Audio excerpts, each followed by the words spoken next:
Good morning, everyone. Welcome. This is Angela Coulter and Sarah Sieg Avignoni.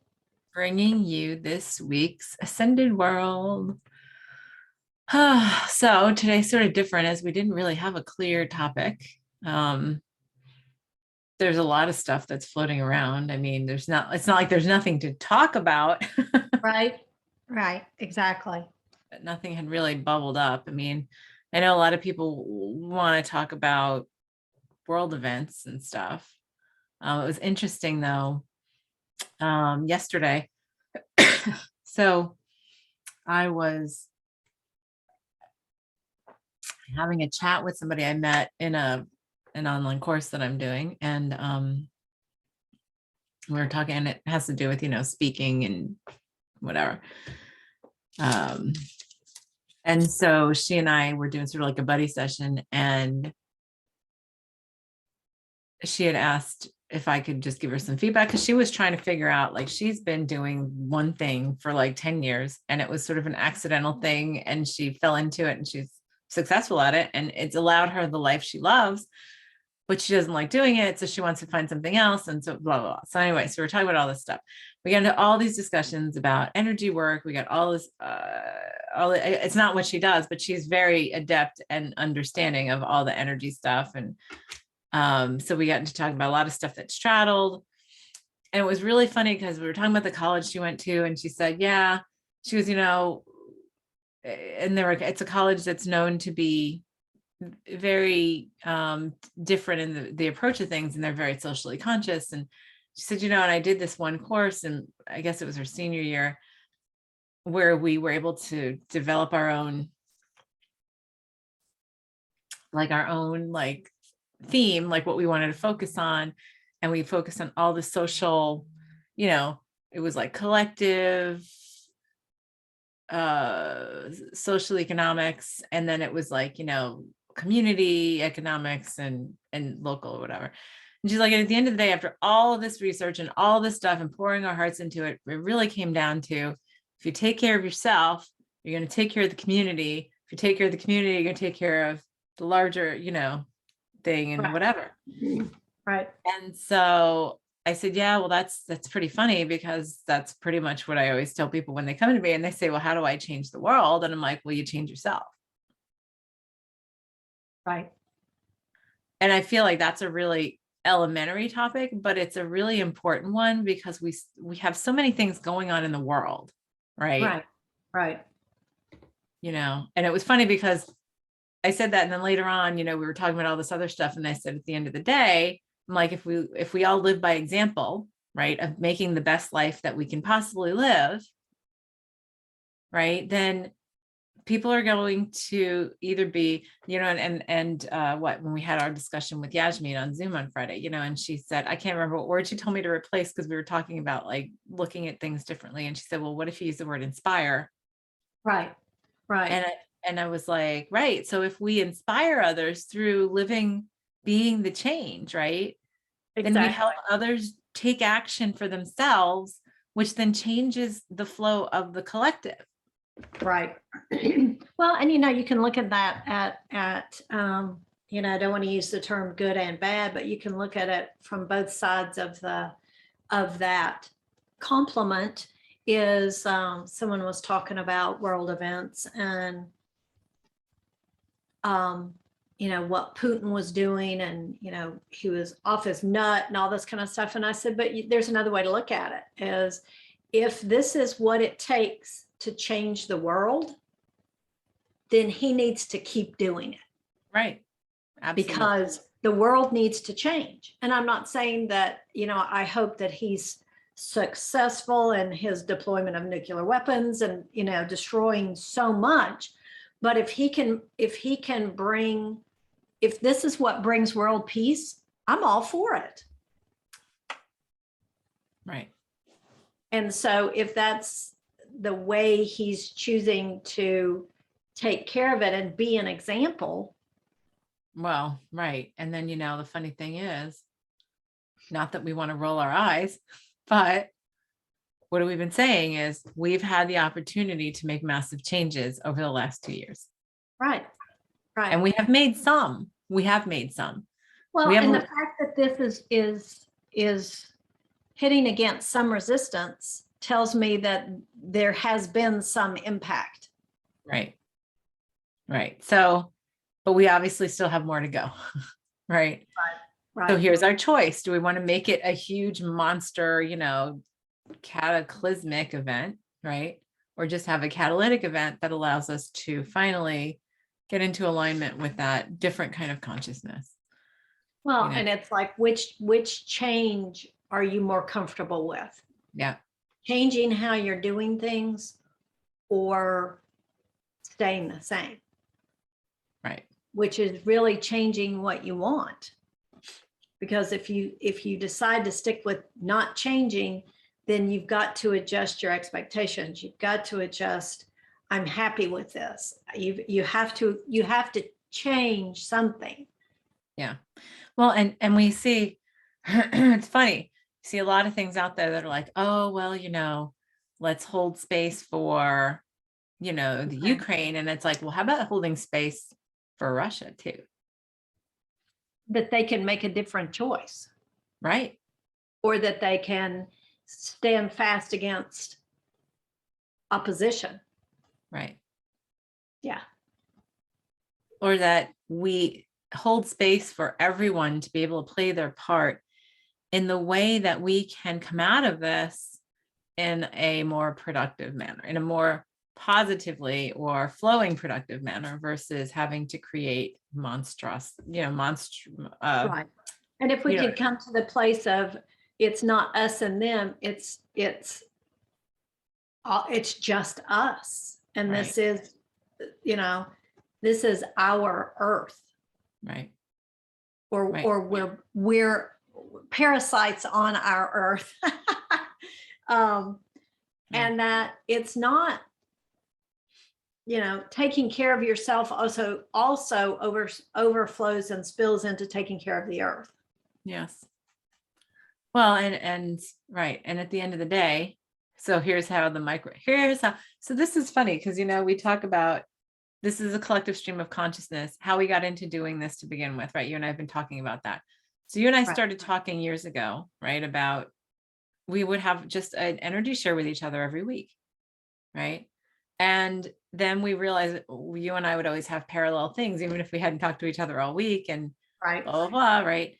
Well, then we started realizing that all the conversations we were having through that week were consistent in the same kind of energy theme that you and I were experiencing, which is what made us realize, oh, we are doing a total collective share as much as we're doing it for the individual. And then people were like, well, we want to be a part of it. We want to hear what you're talking about. And that's how it sort of rolled out, right?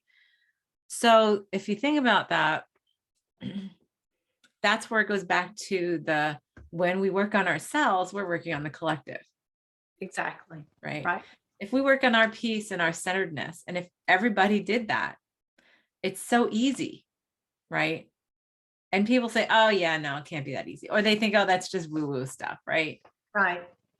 But there've been studies that have shown, like, I always like to quote that one study they did, I think it was in Washington, DC, right? Where they had people do meditation, a group, like several hundred people did meditation at a certain time at a certain park in the highest crime area of the city, right? Right. And they did it consistently for, I think, an hour or something, like 2 hours a day for a month or something like that. And there were, at the end of the period of time that they did this, there was a markedly less, lower crime rate in that area. Yep. And that's just from a group of people getting together to do meditation together, right? So there's that projection from the individual to the collective, and how the more we put that together, because when you're meditating and you're just meditating to be centered, right? If you're all just doing it together, you don't necessarily have to be doing it with an intention of helping anything. It was just simply being in that place of centered and mindfulness, right? Then it affects the more of us who do that, the more it affects the collective. Right. Obviously, because we're part of the collective, right? Right. And I mean, you can even take that to the just the body, and you start with changing your vibration, and it starts to impact the vibration of the things around you. And Yes. some things fall away and some things become attracted. And I mean, it's that same thing. Yeah. It's, just start with a small piece. And, it reminds me of that Field of Dreams, build it and they will come. Hold that vibration and you'll attract that. Absolutely. Well, and so, people will say, because they want to go, oh, but, we want to focus on the Ukraine and all that. And it's like, well, right. It's no different than what we've talked about forever in the Middle East and all the stuff that, that goes on there consistently. It's like, we're just creating something else with the same thing with a different face. Right.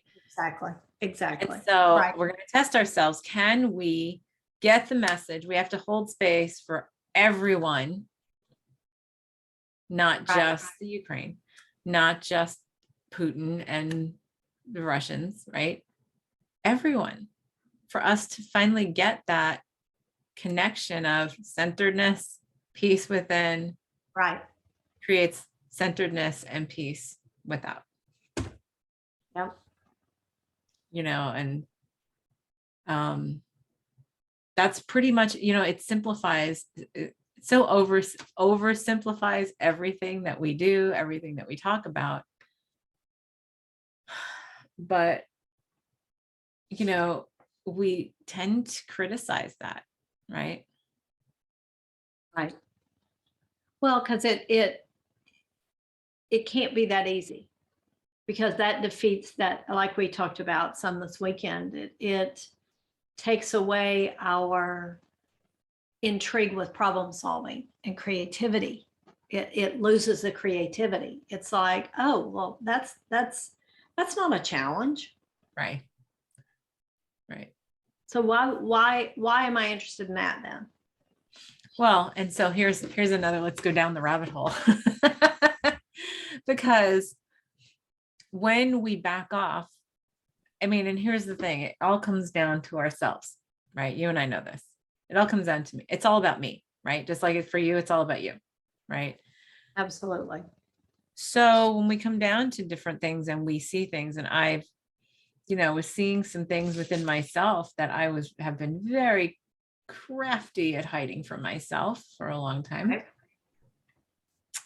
Very subtle and very, like I said, crafty. I would say crafty is the perfect word for it. Thank you to the ego. And the first thing then when we see that, because at first it's like, well, it can't be that easy. All my issues, all of the remaining things can't all be attached to that one little thing, right? Right. Because when you hit that one little thing, then the ego is like, oh crap, I've been discovered, right?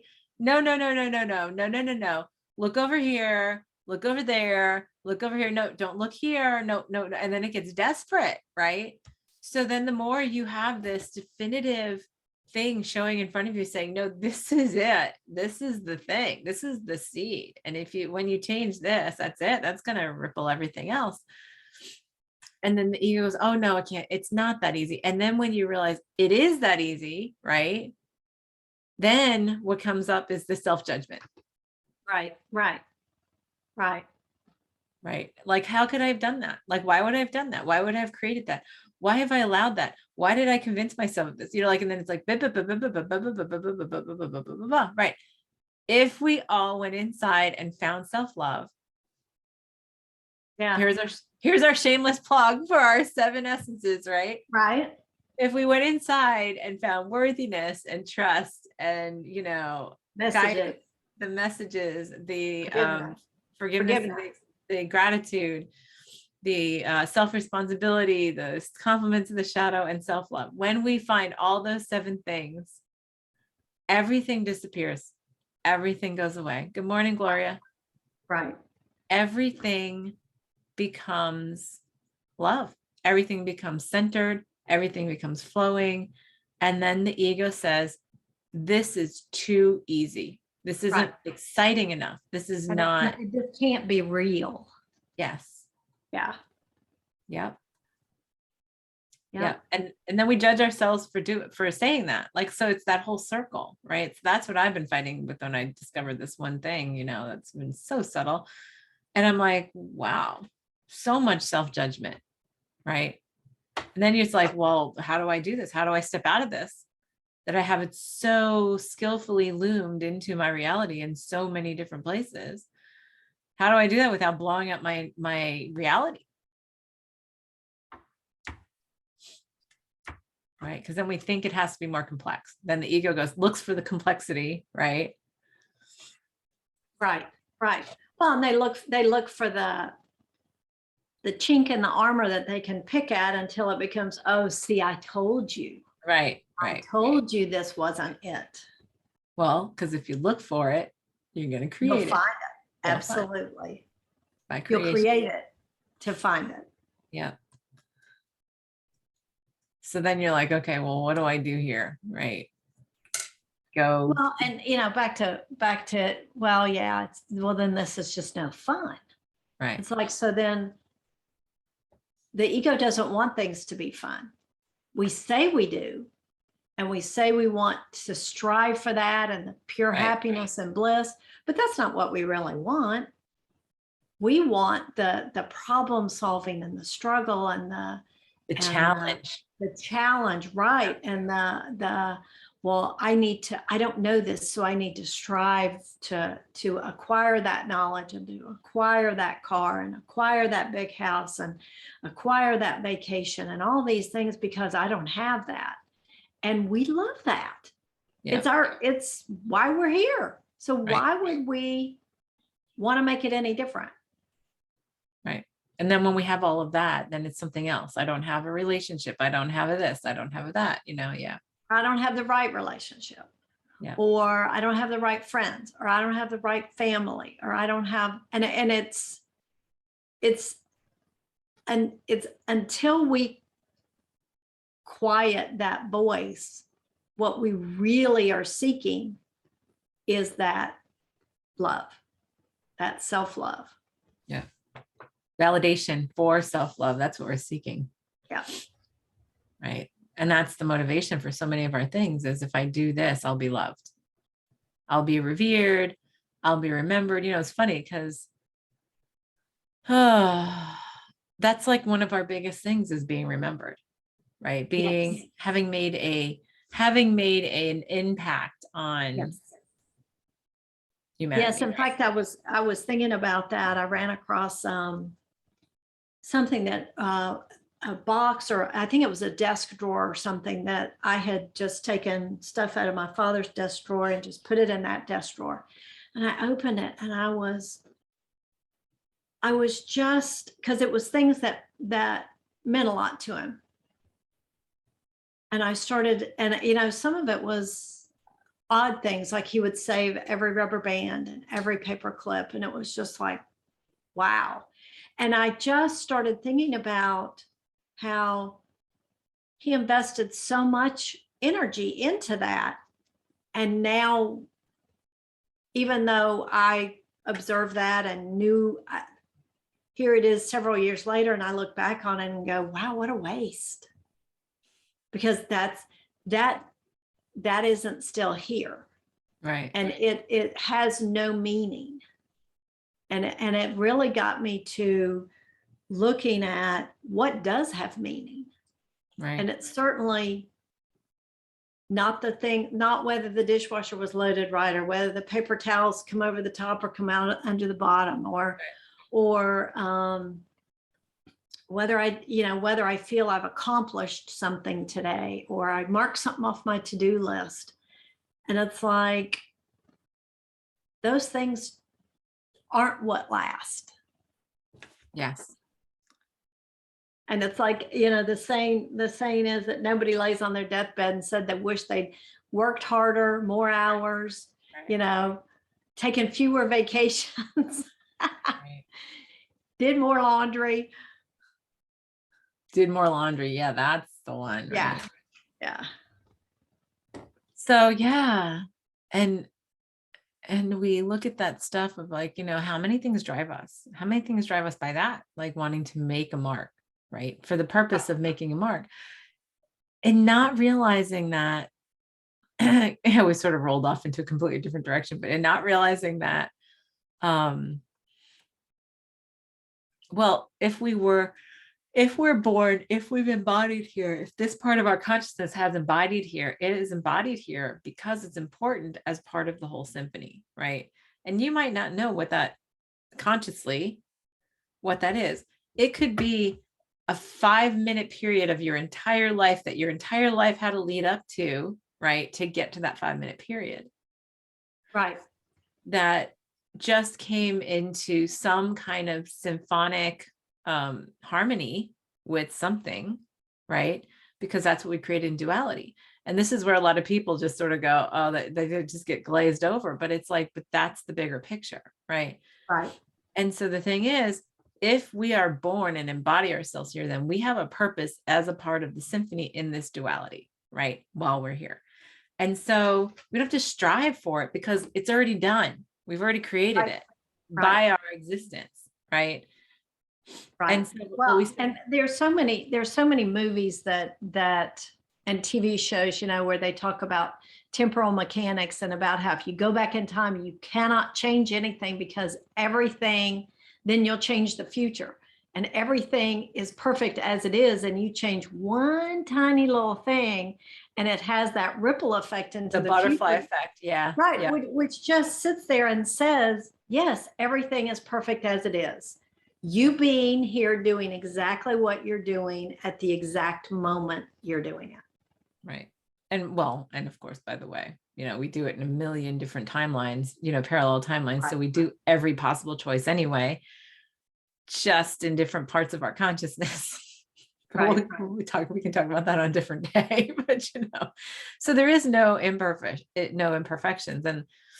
But we put so much effort and time into the motivation of, I must leave a mark from being here. Right. And we put such weight on my identity is the mark I make instead of my presence is perfect in the symphony as it was, as I created it as the divine, right? And so then there's no need to be, but we like that egoic identity, right? That egoic thing. And we put so much effort. There was a whole conversation my husband and I had with my daughter this weekend. We're talking about how neither one of my adult kids will probably have kids, right? Right. And we're fine with that. I mean, we don't care. Basically, I always told my kids, if you don't want to have kids, then don't have kids. If you don't want to get married, don't get married. Right. Whatever, I want you to live your happiness. And whatever that is, I want it to be your picture of happiness. I don't want it to be mine or anybody else's. Right. So we were talking about that this weekend. And so I was laughing, saying, no, I'm pretty happy with my grandkitties because, they have their cats and I call those my grandkids. Right. Right. And I said, but you had kids, that was great. If you didn't, that was great. I don't need to feel like I lost my mark on the world because my genetics stopped here. Right. Right. Yeah. Yeah. That's never been an issue for me. Yeah.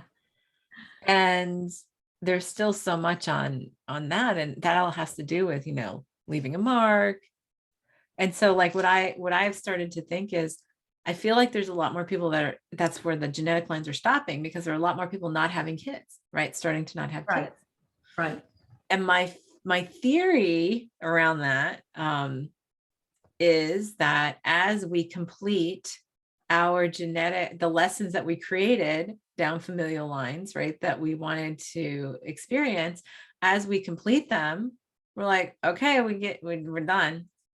We don't need to perpetuate that anymore. So that's a graduation, right? To me, it's a, oof, yay, we're done. We cleared it all out. It's good. Yeah.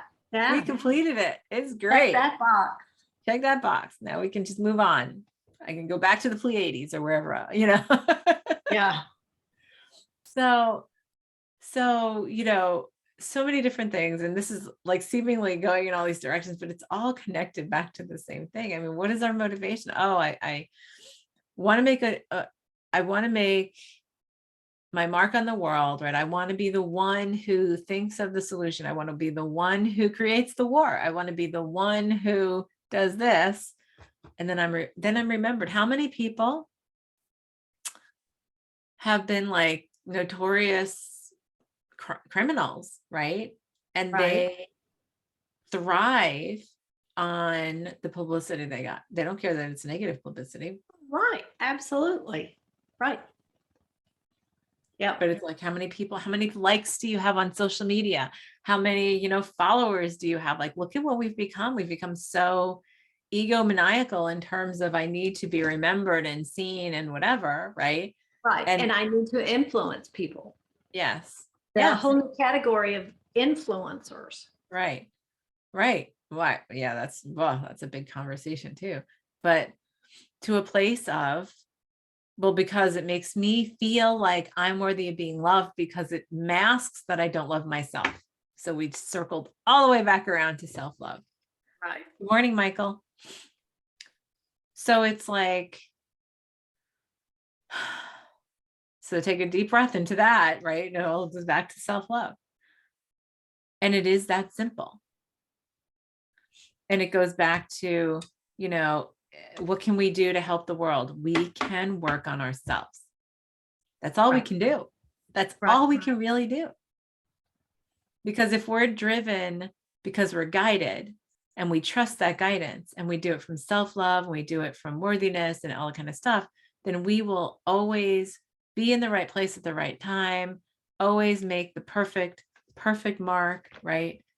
Everything will flow together. If we all did that, everything would flow together so easily. Right. And then there would be such a different level of compassion in the world that we just can't even consider at the moment. Yes. Because we aren't even having that self-compassion. Right. Well, because here's the thing. I am driven, which many people, we're like 98% of the population, right, is driven by a very subtle underlying drive to be approved of by others, right? Yeah. To externally prove that they are worthy of being loved, so that then they love themselves. Then they will always be driven to be of service, right? Of Right. service to help others, to go and do something and sacrifice and martyr themselves, right? Yes. To do it, to get the credit for it, so that then they believe they're worthy of love, right? So that they have to be in lack in one area to be in love in another, versus if I'm just in love. I mean, you and I've talked about this so many times, but it's so simple, right? How do we say it differently that it's understood? Right. I mean, it's, I keep coming back to in all of this about the oxygen mask on the airplane. Yeah. I mean, when it comes down to what really matters, taking care of yourself is the most important, because then you don't become a burden on others. So Right. that then they can take care of themselves. And then as a group, when everyone's taking care of themselves, then they can help those that are unable to take care of themselves. Yes. Yes. And it makes so much sense. And we hear that and we accept it on the airplane, but we can't apply it anywhere else. Right. Right. Or we have, yeah. And that's the thing. Right. And so it sounds, what do we say right now? It's politically correct to be like, oh yeah, hold that space for, the Ukraine and all that kind of stuff. Whereas how about we hold space for ourselves? How about we hold space for, like, again, Putin and the Russians and everyone, because they're all us too, by the way. Right. And if in holding space for Putin, maybe he'll go, oh yeah, let's just not do this. Right. Right. Because it can be that easy. Yeah, right. Yeah. Michael says, I feel like I have less and less attachment to society, and I go deeper and deeper into this self-love work since I'm okay with being with myself more and more. Yeah. Yeah. And that's good. That's great. That's great. Right. It's the lesson for all of us. And it's not, and the thing is, it doesn't make us detached. So it changes our, and Laurel's, I don't think Laurel's on today, but Laurel has had that conversation with us so many times, right? About it's a different kind of compassion, Right. right? Yes. Because when I take care of myself and I become fully independent, right? And I Right. hold that space as an example to inspire others, right? And I am, I live the change, right? Right. Then the compassion I have is I will hold space for you and allow you to do it yourself. Right. Which I think that the word namaste is so perfect and probably one of the most misunderstood words. Yes. Because it says, I honor the divine in you as I honor the divine in me. So I have no fewer expectations of you than I do of myself. Yes. And I treat you as I would treat myself. So in honoring myself, that honors you. So in turn, I'm not going to let you take advantage of me. I'm not going to let you Right. Well, and have I'm gonna, expectations of me that are out of line with what you would for yourself. and I'm not going to do something for you that you can do yourself, because I that honor you denies, that much. but I'm honoring you because I don't want to deny you your journey. Right. Right. And I found some quote that really explained to me like the helicoptering parents. If you rephrase the let the over helping to say, I'm going to do this for you because I don't trust you Right. to do it right. That brings about a whole different energy to it, other than I love you so much that I'm going to do this for you. That's not the case. That's just the ego stepping in. It's Right. really, I don't trust you to do it the way I want you to do it or the way I think it should be done. Right. So let me just do it for you. Right. Because I love you that much. Right. Yeah. I love you. Right. I love you that much. And that, yeah, we believe it. We have created that to believe it. Right. And I've talked to people about that in terms of motherhood, especially with teenagers. Right. And I was very fortunate to have been in this while my kids were teenagers and really adamant about walking my talk. Right. So, because I think it helped me and my teenagers to have a much different kind of experience, because I would be like, I was completely on guidance, right? I wouldn't make my own projections, right? My guidance was either yes or no, like, yes, do this, no, don't do it. And I pushed them to do what was important for them, for themselves. Right. And so there were times they fell on their face. And then they got frustrated and they got angry and whatever. But then they understood later on, as adults now, they're like so thankful because they felt like they were able to step up because I didn't do it for them. Right. Right.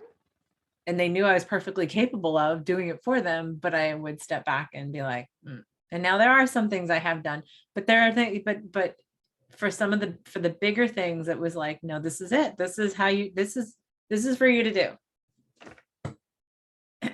Which is a challenging thing as a parent, especially when they're teenagers. And I see that with a lot of people that I talk to who have teenagers for kids who are making not the best, what they choose is, what they judge is not the best decisions for themselves. Right. Exactly. Yep. Yep. And I realize it's funny because I look back at me and I realize that was such a different way to go for me with my kids. Because when I was growing up, I had a very dictatorial mother, right? And very controlling. And many of us, that was the 80s for us, for 70s and 80s, right? But that's the worst thing. That was the worst thing for me. It was like, the worst thing for me was for somebody to tell me to do something, because I would purposely go and do the opposite. Right. And that's where a lot of that comes from. But if I was given the space of, here, what do you want to do? What do you want to make out of this? Then it's only up to me I have nobody to blame but myself. Right. Right. So that teaches what? Self-responsibility. Yes. Yes. Well, and I think it shows consequences. And if you start at a young enough age, those consequences may seem devastating at the moment, but given the bigger life picture, they're a stepping stone to teach you to create your own guidance. Yes. And I believe that that's something that's sadly missing in raising children. It's like, no, I'm gonna create these expectations in you that the world's out there to be your best friend and to take care of you and always, sacrifice for you. And I'm gonna send you out there and let the world teach you. Well, it's funny. It's funny you say that, because last night, my husband and I found a comedian because there was we were looking for something to watch for like an hour, and found this comedian we had never heard of before, who was hilarious. And he did this thing at one point. He was talking about, he's a dwarf, right?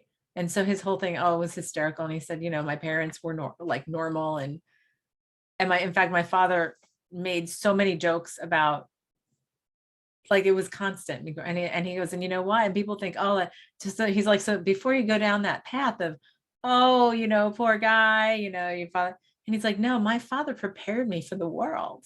Right. Absolutely. And he did it in a humorous way versus a mean way or whatever. And he goes, right. He's like, and he goes off on this whole sort of a side rant. He's like, he goes, we have gotten into this thing of just babying the children and wanting to take on all the woes of the world and then throwing them out into the world. And then they're shocked by what they experience. Right. He's like, I hope if, for those who are parents out there, he's like, to let just enough of the world in so they know, right. And he had some really funny stories about how his dad sort of helped him know how to deal with everything in his life or whatever in terms of that. But it was so true, right? And it's like, you want them to know enough of the world so that when they go, it's not a big shock to the system, right? So we have a lot of that. All of this stuff is bubbling up to the surface right now. And it seems like we're talking around in circles, but it all has to do with what's going on, because the younger generations right now are shocked at what's going on in the world. Right. We have had this our entire lives. Right. Right. And yes, it's not that we're blind to it. It's that we know how to live with it instead of everything has to shut down or it's too overwhelming. It's blah, blah, blah. And part of that has to do with all that. And we don't give opportunity to others. This goes back to getting into that space of self-centeredness, self-love, self-responsibility. Well, I don't have to go through all 7 essences again, but Right. No, absolutely. It's like, and if you want to take it all the way back in the Bible, and I'm sure I'll get this reference wrong because that's probably out of context, but know thyself. Yes. And that's really coming home to who you really are.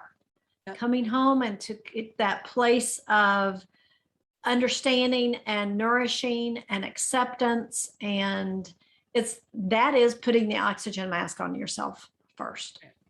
Right.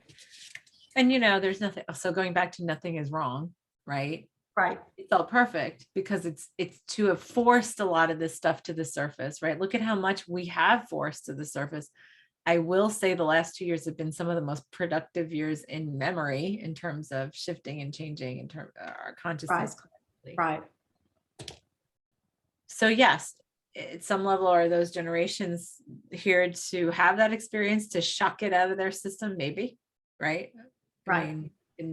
Well, and maybe I'm remembering history wrong, but it's like, it seems before every leap in science and the arts and everything, there's that dark period of isolation. Right. Yeah. Yep. And where everyone goes inward. Yep. And everyone goes inward and does that self-focus. And that's does that spring internal spring cleaning that allows for that burst forward in all of these things because they've gotten to a place where they can then overflow. Yes. Yep. Yep. So, And I feel like we're at a bursting point right right. now. And the key is to stay on task. Yes. Yes. So I guess that is the summary for today, is stay Right. on task. Stay on focus for what is centered in here. Yeah, the dark night of the soul, Michael said. Right. Collectively, right. Yes. Right. You know, and it's funny because there's that period that I call the dark Egyptian period, right? Which I think way predates actually Egypt, but I think there was a period during that golden age as well that many of us have remembered, right? And it's funny because you don't see that in the history books. Like, it was funny that came up recently. I was on a walk with my husband and he said, somehow we were talking about the Egyptians, the ancient Egyptians. And he said, you know, it's funny, they only talk about the gold and stuff. And I said, well, you know, I've told you about the dark thing, but I don't know that it ever had registered with him, is that was where it, you know, I had placed it.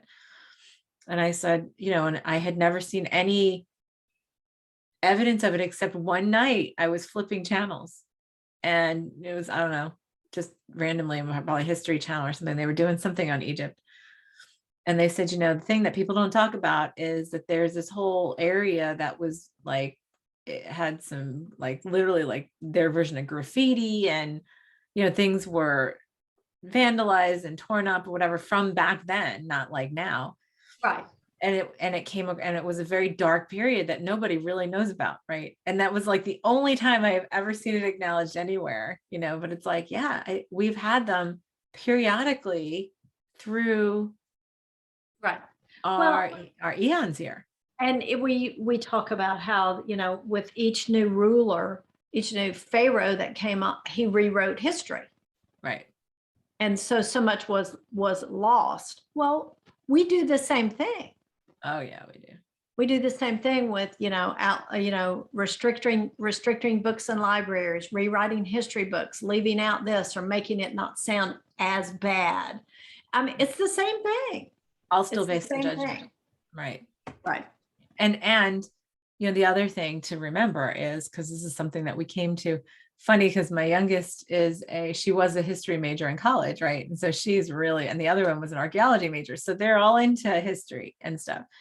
And yet they will argue certain things were wrong. They'll argue, you know, this is really the case and all this kind of stuff. And one night we finally, you know, as a family came to this agreement of everybody has an individual history. Like, and you and I can walk together in the same period, in the same place, and have a completely different story, because we all do. So there is Yep. no one version of anything. Right. Right. There's as many versions here as there are eyes, and as there is Yes. a split piece of consciousness. Yes. And so we put so much weight on that, right? I love the movies and the TV shows and the entertainment that takes the same event and shows it how each person saw it and how different everything is. See, it's true. Yeah, it is so true. How many different interpretations there can be of the same set of events. Yes. Yep. Yep. And it's as many eyes as we're on it. Not only not only people, right? It's consciousness in itself. What is the plants version, and what's the, right, you know, what's the birds version, and what's the trees version, you know. And I remember the first time I connected in with a tree on my property, on my old house. And it was so wild because I connected in and I could feel myself go down into the roots, and I could feel the interconnected of the consciousness of the tree with the ground underneath, and the ground that connected with the house and connected with us. And there was no break. Like, there was all of this, it was all this one thing. well, right. And it was like, well, of course, And there was no judgment on it. It just was. And it was like, oh, well, there's a different perspective right there. Right. The tree has a perspective of my history because it was a part of that too, Yes. even if it was silent. Right. Almost passive. Right. Right. So really eye-opening. So anyhow, again, we're going around sort of circles, but this is a lot of important stuff that I feel like is really important as these things are boiling up to the surface all over the place. That it's so important, as we have maintained for the past 2 years, right? Especially, is go inside, find that peace and centeredness inside, find the love, find the wholeness, because when you hit the wholeness of you, you can hit the wholeness of the planet, and you hit the wholeness of everything, and you can see it and help it flow together. That's how we change things. That's how we alleviate combative situations. Right. It's time for us to change things. It's that, like, and I laugh every time we do the same thing. Every time we react every time the same way. What if we reacted differently? Absolutely. So that was our 5 cents for the week. Right. That's right. So what should we do for a clearing today? I always like to just start with shifting our awareness and just bringing our awareness and become more observant of where we spend our energy and how much is diverted away from us versus focused within us. Yeah. Well, And to be consciously aware of that and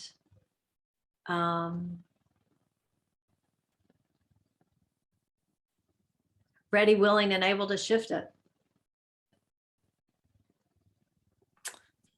being worthy to remembering how to, and allowing yourself to find that centered whole within you again and embrace it. and embrace it. Yeah. And a nice little bow, all that. Ready? All right. So everybody get comfortable, take a deep breath, close your eyes as you open your heart. We step out of separation back into wholeness and oneness. And we hold ourselves with the vibration where that is our truth. That is from where we exist, create, and experience.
All right.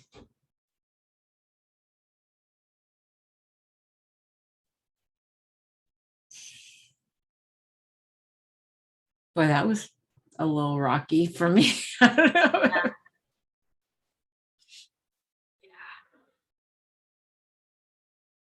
I can just sit in that for a bit because there was a bunch of irritation that came up there. Yeah, I kept seeing the Earth as the planet as a reference, like nature. It's like the ocean doesn't worry that the rivers aren't going to fill it, and that the mountains aren't going to do this, and that all of this. It just trusts in what it is and where it is, and the lessons that come from that, and then I just saw like history books pages going by, and yeah, it was a lot. It was a Yeah. lot.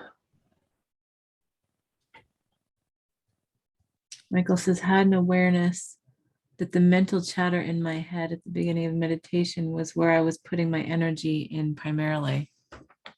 Yeah. Well, and that's a majority of us, right? Right. It's just being, and when you're observant to it, that's the biggest step, right?